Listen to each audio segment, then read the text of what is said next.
बिदि जायगानि धर जालुकबारि जायगानि नै उमुक आमुखिनि बिसादला नै दिनैहाय बेफोरबायदि साख्रि मावो दिनैहाय मोनसे गामियाबो मोजां नामाव थांबाय आरो बिमा बिफानि नामाबो सुनामावहाय थाङो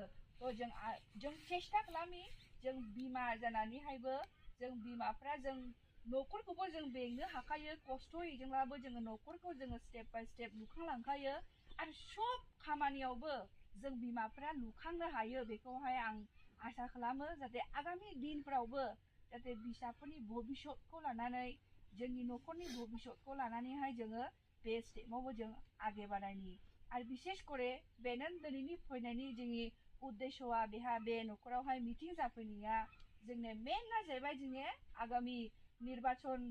फैगौ बिधान सभानि भट होगोन जों बे भटखौहाय जोङो बिसेस करे जौथ'भाबे बिपुल भट होनानै नांगोलाव होनानैहाय जाहाथे जोङो जयि खालामनो हायो जयि खालामब्लासो बे भटखौ जिति होब्लासो जोंनि आखायावहाय एमएलए नि मोनसे पावारखौहाय जों मोनगोन बे पावारखौहाय जेब्ला जों मोनगोन होमब्ला जों जोंनि गामिनि जेसेबांनाखि समस्याफोर दङ अरुणोदय मोननिनो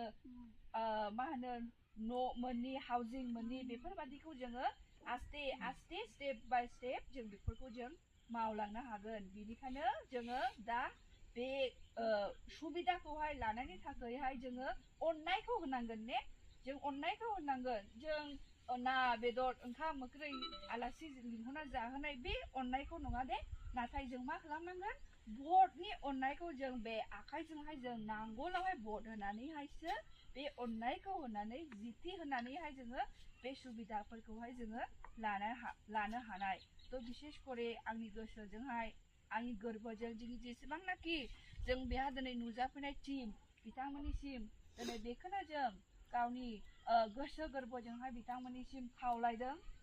आरो बिथांमोनाबो नाजावनानै लादो जाहाथे आगामि दिनफोरावहाय नांगोलावनो भट होनानैहाय जाहाथे जयि खालामो देहा होयो बेखिनियासै आंनि बिथांमोननिसिम खावलायनाया